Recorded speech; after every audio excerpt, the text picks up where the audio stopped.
The letter trembled in my hands, though it wasn't because of the chill in the room.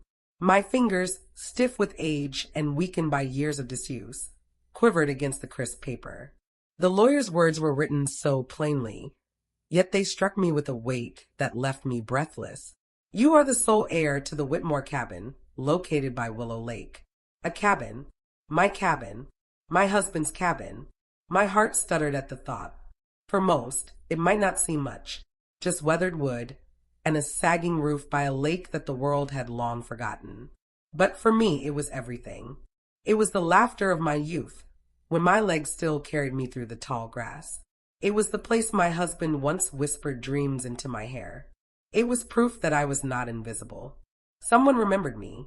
Someone still thought me worthy of receiving something that mattered.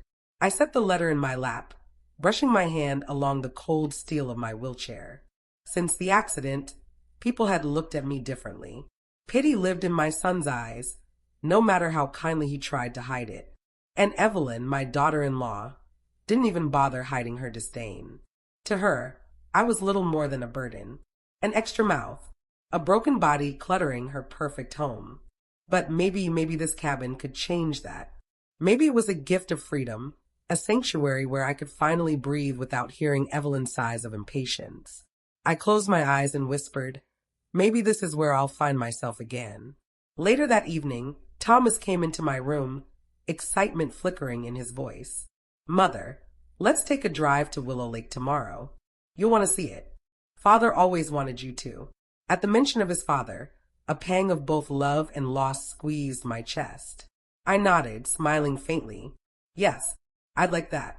Behind him, Evelyn's perfume arrived before her words. Sweet but cloying, like honey masking vinegar. She stepped closer, her heels clicking against the floor. A little cabin in the woods, she said, her lips curled in what might have passed for a smile to someone who didn't know better. How charming. I'm sure it will suit you. Her words stung, though I kept my expression still.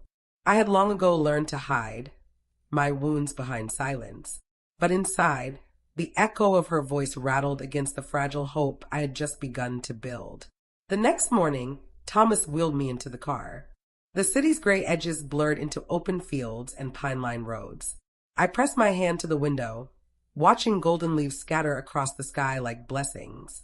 With every mile, my heart swelled with memories. I had walked these roads once, barefoot and laughing, long before pain and wheels defined me. When we finally pulled up, there it was, the cabin. Weathered but proud, its beams wrapped in ivy, its porch sagging but steady. My eyes filled before I could stop them. I could almost hear my husband's voice, deep and steady. This place is where roots grow, where hearts mend. I whispered, I'm home. But before the warmth could settle in my chest, Evelyn's voice cut across the air like a knife.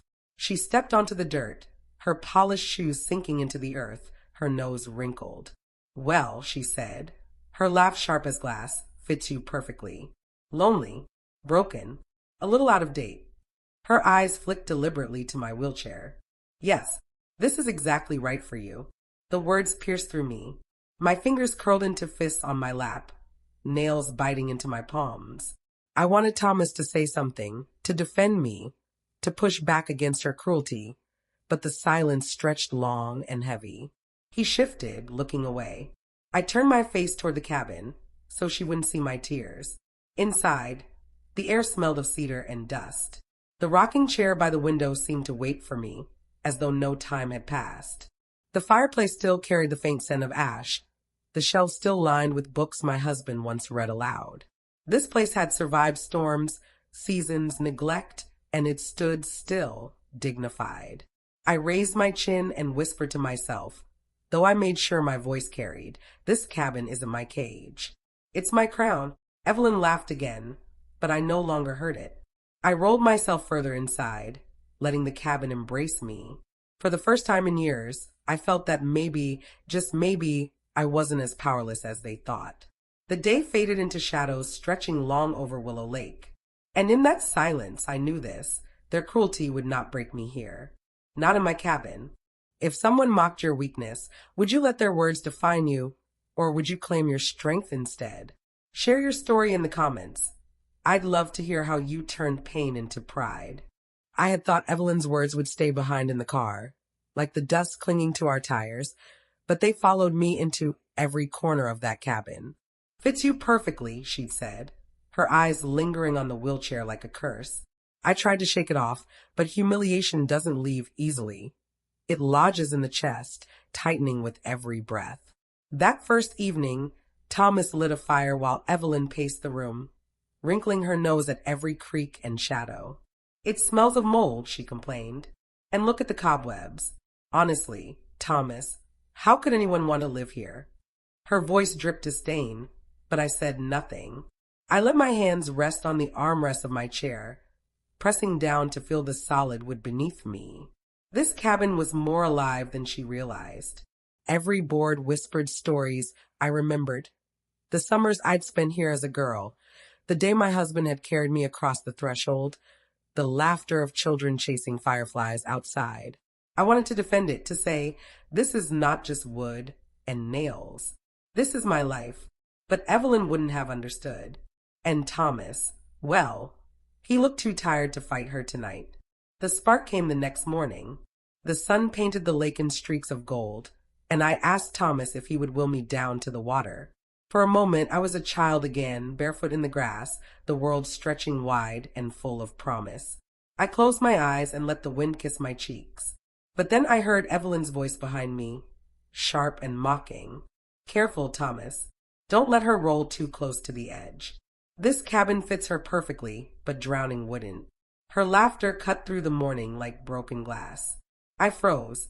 The humiliation was complete. Not only had she called me broken, but now she mocked my very existence as though my life was some fragile, laughable thing. My throat tightened. I could taste iron on my tongue, the way shame sometimes feels like blood.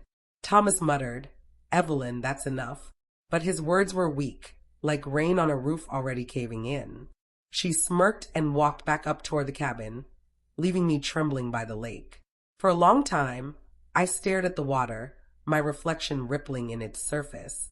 I saw the lines of age, the chair that tethered me, the hollowness left behind by years of being diminished. And for one terrifying moment, I wondered if she was right, if maybe I truly did belong only in this forgotten place, tucked away from the world. But then the wind shifted, carrying with it the faint smell of pine and ash. I thought of my husband again, how he used to look at me like I was whole, even when the world tried to tell me otherwise. I thought of the little girl I once was, running through these woods, fearless and free. And something inside me snapped, not in defeat, but in defiance. No, I whispered to my reflection. My voice was low, but it carried. I am not broken. I am not finished. And I will not let her define me. That night, while Evelyn slept in the guest room with its peeling wallpaper and Thomas dozed by the fire, I wheeled myself around the cabin, exploring every inch. My hands traced the wood, the shelves, the old rocking chair that seemed to hum with memory. I felt strength in its walls, strength that mirrored something I had forgotten in myself. Evelyn's cruelty had lit a spark. What she intended as humiliation had instead awakened a resolve I hadn't felt in years. If she thought this cabin was my prison, then I would prove her wrong. This would not be a place of exile. It would be the ground where I reclaimed my dignity. The air was heavy with silence, broken only by the crackle of firewood. I whispered to the cabin itself, you and I will show her. We'll show them all. And for the first time in a long while, I believed it.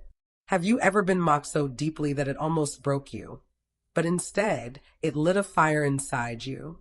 Tell me in the comments how you turned someone else's cruelty into the spark that made you stronger. The next few days in the cabin were a battle of silence. I tried to hold my head high, to let Evelyn's words roll off me like rain on stone, but inside, I was at war. Every time her laughter rang through the cabin, I felt the humiliation clawing back into my chest. I told myself not to care, not to let her win. But the truth is, her cruelty echoed louder in the quiet than I wanted to admit. On the second morning, I asked Thomas if he would help me unpack some of the boxes the lawyer had sent over from storage. Old trunks filled with blankets, photo albums, letters, pieces of my life that had been waiting for me here. Thomas smiled faintly. his eyes soft with memory. "Of course, Mother," he said. But before he could take a single step, Evelyn appeared in the doorway. She leaned against the frame, her arms crossed, lips curved in that familiar smirk. "Really, Thomas? She doesn't need all that clutter. What good are dusty old letters to someone who can barely manage the present?" I flinched, though I tried to hide it.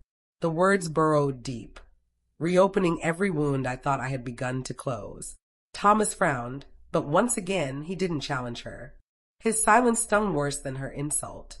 So I resisted the only way I knew how. I retreated. I waved him off, forcing a smile I didn't feel. "It's fine, Thomas. Another time." But as the day went on, I realized my resistance wasn't just against Evelyn. It was against myself, against the part of me that wanted to crumble, to hide, to let her words make me small. I wanted to believe I was stronger than that, yet the doubt lingered. At night, when they both went to bed, I sat by the window, the lake glowing silver under the moonlight. I told myself I didn't need her approval, I didn't need her kindness. Still, her voice haunted me. "Fits you perfectly. Broken. Out of date." There's a cruelty in words. They don't vanish when spoken. They live in the cracks of memory, in the spaces where you once felt whole. And Evelyn knew how to choose words that lingered like poison. One evening, Thomas offered to take me out to the porch to watch the sunset. I agreed, though my heart was heavy. As he wheeled me out, Evelyn followed, her perfume arriving before she did. She stood beside him, her hand slipping into his, and whispered just loud enough for me to hear, "She won't last long here. This place is too much for her. You'll see." Thomas shifted uncomfortably, muttering, "Evelyn," but he didn't finish. He didn't defend me. And that's when the resistance inside me broke. Not in surrender, but in clarity. I realized I couldn't depend on him to shield me. Not from her, not from the weight of her contempt. If I was going to survive this, no, if I was going to live again, it had to be on my terms. I stopped asking Thomas for help with unpacking. I stopped waiting for him to defend me.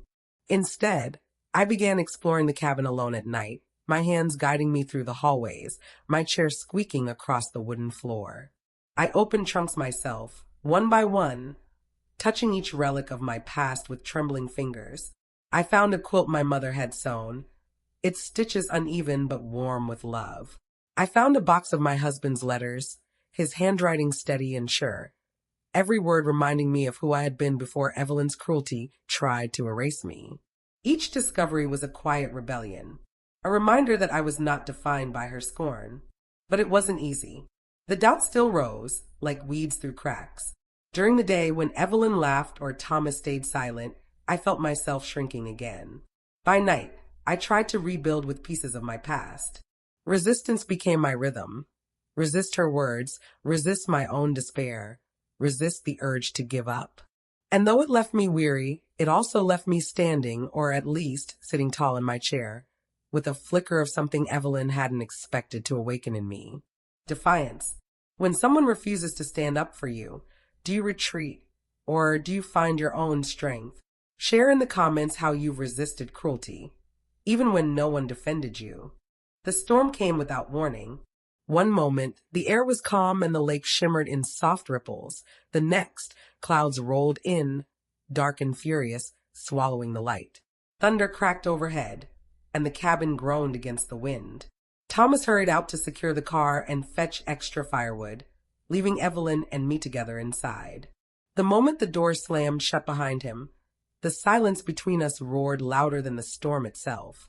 I sat in my chair by the fire, the flames flickering across Evelyn's perfectly composed face. She paced the room, her heels clicking against the wood, sharp and impatient. Of all the cruelties life had dealt me, this felt like the worst joke of all, being trapped with the very woman whose words had cut deepest into my soul. She broke the silence first. "This place is falling apart. Honestly, I don't know how Thomas expects me to spend another night here." Her voice dripped with irritation as her eyes swept the room, pausing on the cracks in the walls, the worn furniture, the dust clinging to the shelves. Then she looked at me. "But then again, I suppose you're used to broken things." Her gaze lingered on my wheelchair, The cruelty wasn't in the words alone. It was in the smirk, the raised brow, the deliberate twisting of a knife she knew had already found its mark. I took a slow breath, staring into the fire. For years, I had mastered the art of silence, believing that swallowing pain was the same as surviving it. But in that moment, with thunder rattling the windows and her shadow falling over me, I felt something rise in my chest, an ember of defiance I had been nursing since the day she first mocked me. "You mistake me," I said quietly, my voice steady though my hands trembled on the armrests. "I am not used to broken things. I am used to fixing them, surviving them, living through them." I turned my eyes to hers, letting her see the fire in me that she had tried so hard to snuff out. "And I will outlast you, Evelyn, just as this cabin has outlasted storms greater than this." For the first time since I'd known her, she faltered. Just for a moment. Her lips parted as if to reply, but no words came. She turned sharply and crossed the room, her heels louder now, angrier. The storm worsened. Rain lashed against the windows, wind howled through the trees. The power flickered, then died, plunging us into darkness. Only the fire remained, throwing long shadows that danced across the walls. Evelyn froze, and for the first time, I saw something break in her carefully polished mask, fear. "What if the roof doesn't hold?" she whispered, glancing up at the beams as if they might collapse at any moment. I almost laughed, though not out of cruelty.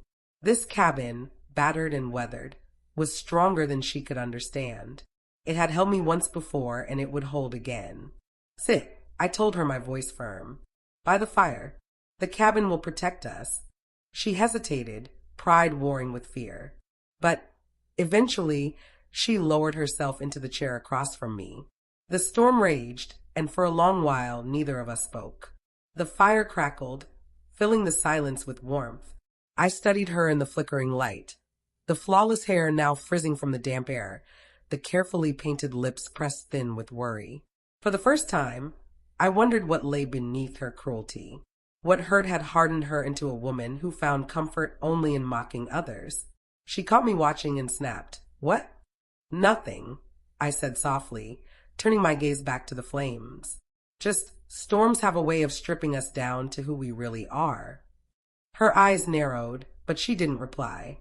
Instead, she shifted uncomfortably in her chair, her fingers twisting the hem of her dress. Hours passed. Thomas didn't return until long after the storm had begun to quiet. By then, Evelyn and I had shared not words, but silence, a silence that carried weight. She hadn't softened, not yet, but I had seen the cracks. And I knew this. Being forced into proximity with her might be painful, but it was also the only way truths would come to light. And for the first time, I no longer feared those truths. Have you ever been forced to spend time with someone who wounded you, only to discover that the closeness revealed more than the distance ever could? Share your experience in the comments. I'd love to hear how forced proximity changed your perspective. The morning after the storm, the world outside the cabin was washed clean. The lake glistened like glass, the air smelled of pine and wet earth, and the trees stood proud, as if nothing had shaken them the night before. Inside, however, the storm still lingered. Evelyn barely looked at me over breakfast. Her silence was sharp, defensive, the kind of quiet that screams louder than words. Thomas, oblivious or unwilling, kept his head down, focusing on his coffee. When he left shortly after to check the roads into town, I found myself alone in the cabin again. But not with Evelyn, not this time. She had gone upstairs. For once, I didn't dread her presence. My thoughts had turned elsewhere, to the boxes I had begun unpacking during my late-night rebellions. I wheeled myself to the corner where I had left the latest one. The box was worn and heavy, its cardboard edges soft from age. With patient fingers, I lifted out a stack of photo albums, the covers cracked but still holding the story of my life. The first album fell open to a picture of the cabin as it had been decades ago. Fresh paint, smoke curling from the chimney, children playing on the dock. My children, my Thomas among them, barefoot and wild, his laughter almost audible through the frozen image. My heart clenched. This cabin wasn't just walls and wood. It was my history, my refuge, And though Evelyn mocked it, she could never understand what it meant to me. I turned the pages slowly. Pictures of summers filled with watermelon and fishing poles. Winters with snow piled high against the cabin door. My husband chopping wood in the yard. I paused at one photo. Him standing tall beside me, his arm around my waist, his smile proud. We had built a life here once. A life Evelyn could not erase with a single cruel word.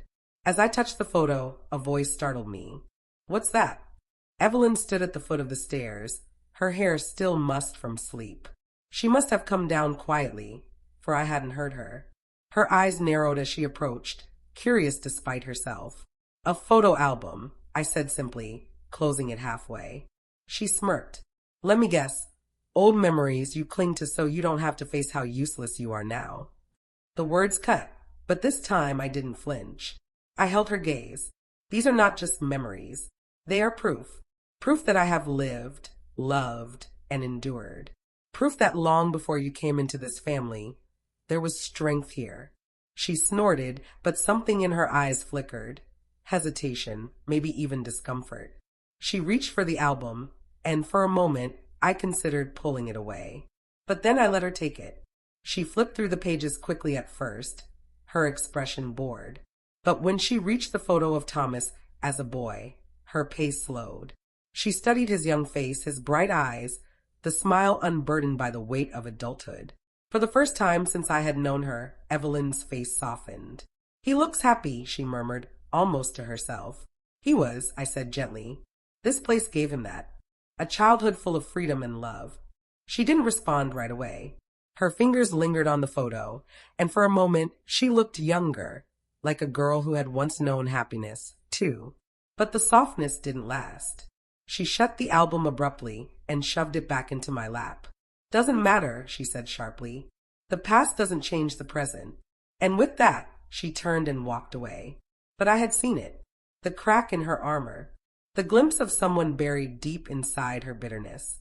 Later that night, as I sat by the fire again, I thought about her reaction. I thought about the way her voice softened when she saw Thomas as a boy. There was pain in her cruelty, I realized, pain she hid by lashing out at me. I didn't know her story, not yet, but I sensed it was there. And for the first time, I wondered, was her hatred of me truly about me? Or was I just the mirror she couldn't bear to look into? The cabin, with all its history, wasn't only unveiling my past.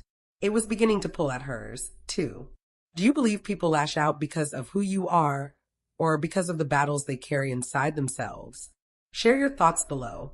Sometimes the cruelty aimed at us has nothing to do with us at all. The days after Evelyn saw the photo album felt different. She didn't suddenly become kind, far from it. But she wasn't as quick with her venom. There were pauses now, moments where she seemed lost in thought, as though something unsettled inside her.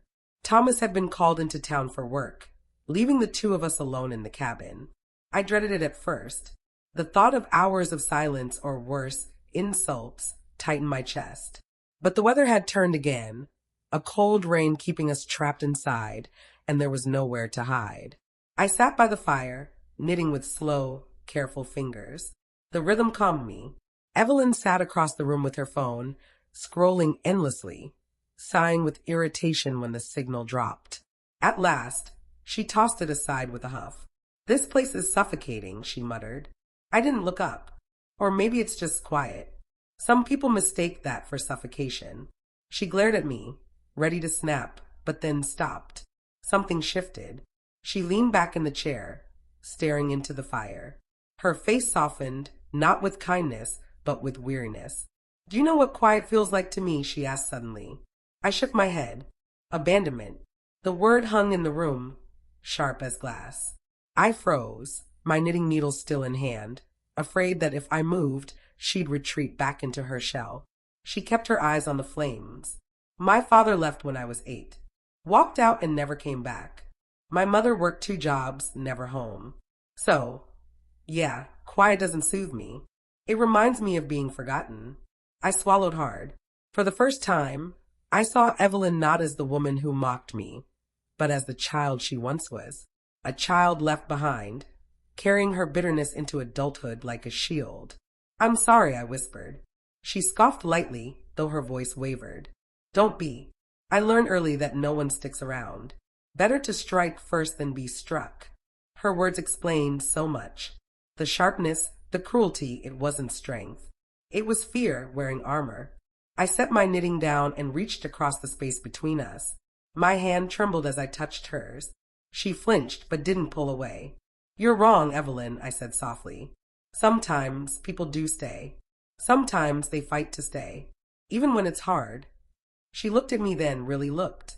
And for a flicker of a moment, I saw her walls crack again. We sat like that, hand to hand in fragile silence.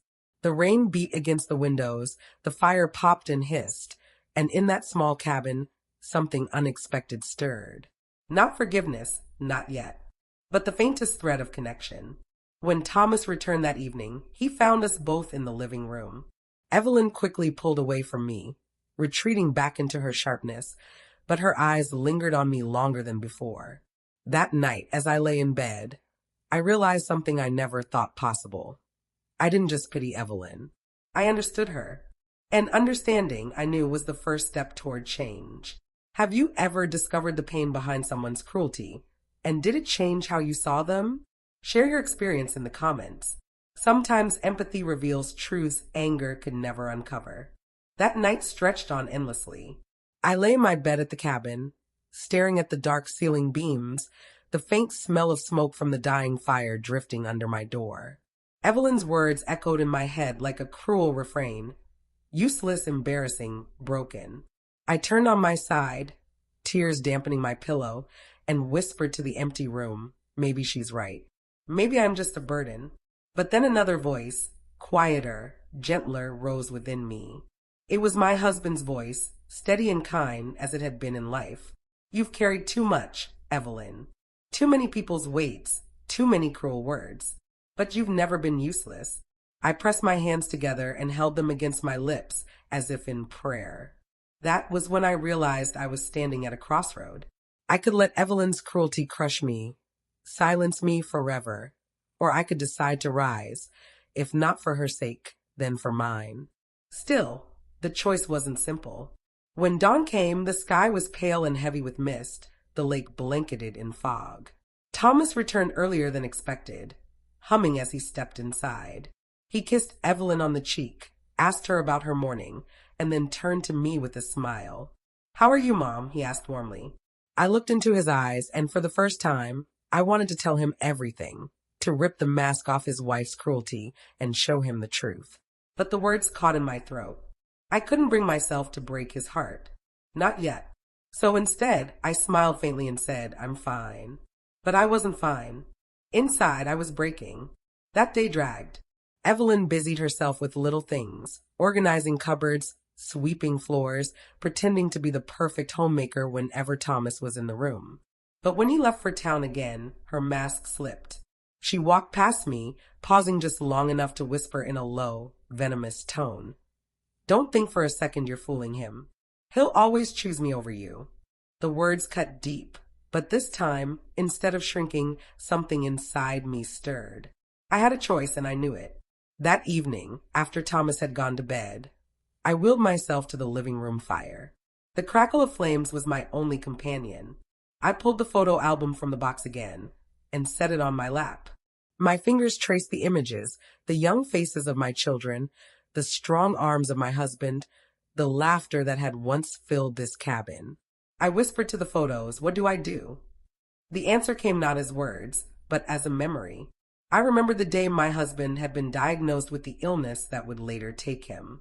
He had looked at me, pale and trembling, and said, Evelyn, we can either let this destroy us, or we can fight to make what time we have meaningful. He had chosen to fight, and so had I. And now, even years later, I knew I had to do the same. The following morning, I rose earlier than usual. My body ached, my legs stiff, but my spirit felt steadier. I wheeled myself into the kitchen and began preparing breakfast. Eggs, bacon, and biscuits the way Thomas loved them. When he came in, his face lit up. Mom, you made all this. I smiled. Of course. This cabin always fed the family. Why stop now? Evelyn entered moments later, her expression hardening when she saw me at the stove. But she forced a smile in front of Thomas. "Smells good," she muttered. I held her gaze, steady this time. She looked away first. That was my choice, I realized, not to bow under her cruelty, but to reclaim my place, my dignity, my worth.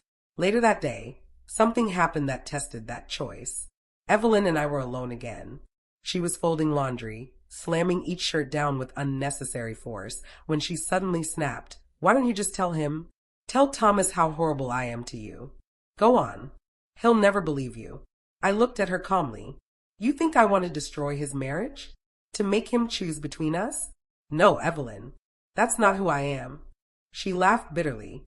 "Of course not. You'd rather sit there and pretend you're some saint, letting me be the villain." I felt the heat rising in my chest, but I didn't let it consume me. Instead, I said softly, "No. I'm choosing to be stronger than you think I am. I may be old, my body may be frail, but I am not broken. Not in the ways that matter." Her face twisted, as if my words pierced through her armor. "Stop talking like you know me," she hissed. But I didn't know her. I knew that inside her cruelty was a child abandoned, afraid of being left behind again. And I also knew I couldn't heal her wounds for her. That was her choice, not mine. That evening, when Thomas asked if we wanted to walk down to the dock to watch the sunset, I surprised them both by agreeing. The air was cool, the water shimmering with the fading light. Thomas walked ahead, Evelyn beside him, her hand looped through his arm. I wheeled myself slowly behind them, breathing in the crisp air, letting the silence settle over me. As we reached the dock, Thomas turned back and smiled. "Mom, doesn't it feel just like old times?" I looked out over the lake, my heart swelling with memories. "Yes," I whispered. "It feels like coming home." Evelyn rolled her eyes, but she said nothing. And in that silence, I realized my choice was made. I couldn't control her cruelty. I couldn't control her bitterness. But I could control how I responded. I could choose dignity. I could choose strength. And maybe, just maybe, I could choose hope. Hope that love, in some form, would still find me here. That night, as I lay in bed, I whispered to myself, "I am not useless. I am not broken. I still matter." The words felt like a prayer, a vow.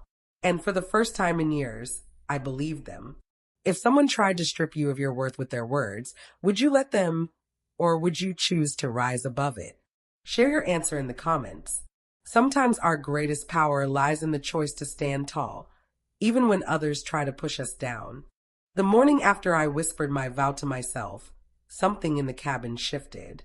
Maybe it was only in me, but I swear the air felt lighter. The lake outside sparkled in the rising sun, and for the first time since I had arrived, I opened the curtains wide and let the light pour in. Thomas noticed at breakfast. "You seem different, Mom," he said with a smile as he buttered his toast. "I feel different," I admitted, sipping my tea. Evelyn raised an eyebrow but said nothing. Her silence wasn't sharp that morning. It was cautious, watchful. Later that day, I decided to do something I had been putting off since my arrival. I went to the attic. The stairs were steep, but I managed with slow, steady effort, pulling myself up one rail at a time while Thomas steadied me. Evelyn stayed below, arms crossed, muttering about the danger of it all. But I didn't care. I needed to see what was up there. The attic smelled of cedar and dust. Boxes lined the walls, some neatly stacked, others leaning precariously. Sunlight streamed through a small window, catching particles in the air like glitter. I opened one box and found letters tied with ribbon, my husband's letters to me during his army days. Another box revealed toys my children had once loved, wooden cars and dolls with chipped paint. And then, tucked away in the far corner, I found something I hadn't expected, a cedar chest. With trembling hands, I lifted the lid. Inside lay a quilt, handmade by my mother. Each patch was stitched with care, telling the story of my childhood, my marriage, and eventually my children. Tears welled in my eyes as I spread it across my lap. "Beautiful," Thomas murmured, kneeling beside me. Evelyn stepped closer, curious despite herself. She reached out and touched the fabric, her fingers grazing one patch embroidered with a small house. "This cabin," I whispered. "My mother stitched it when we first bought the place." She wanted me to always remember where home was. Evelyn's face changed, just slightly. Her lips parted, and for once, no cruel remark came. She only said softly, "It must have taken her years." "It did," I replied, "because love takes time."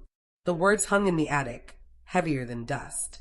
That night, we all sat by the fire. The quilt lay draped across my knees. Thomas dozed in his chair, his book slipping from his hand. Evelyn sat across from me, staring into the flames, her face unreadable. Finally, she spoke. "Why didn't you tell him?" "Tell him what?" I asked. Her eyes flicked toward me. "How I've treated you. You had plenty of chances. You could have ruined me." I looked at her steadily. "Because he loves you. And because cruelty doesn't define me. I refuse to become like you." Her eyes glistened, though she blinked quickly, trying to hide it. "You're a fool," she muttered, her voice shaky. "Maybe," I said softly. "But at least I'm a fool who still believes in love." Silence followed. Not the hostile silence we'd shared before, but something heavier, almost grieving. The days that followed were different. Evelyn didn't change overnight, but her words lost their edge. She watched me more than she spoke, as if studying me, trying to make sense of why I hadn't exposed her. One afternoon, when Thomas was away, she surprised me by sitting down across from me at the table. "You should hate me," she said bluntly. "I don't," I replied. "Why?" I folded my hands. "Because hate is heavy, Evelyn. I've carried enough weight in my life. I won't carry yours too."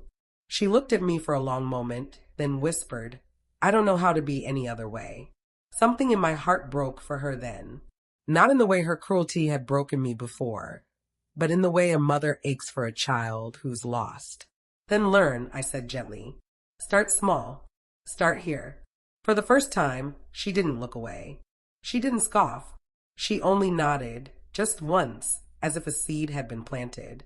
Weeks passed, and the cabin began to feel less like a prison and more like home again.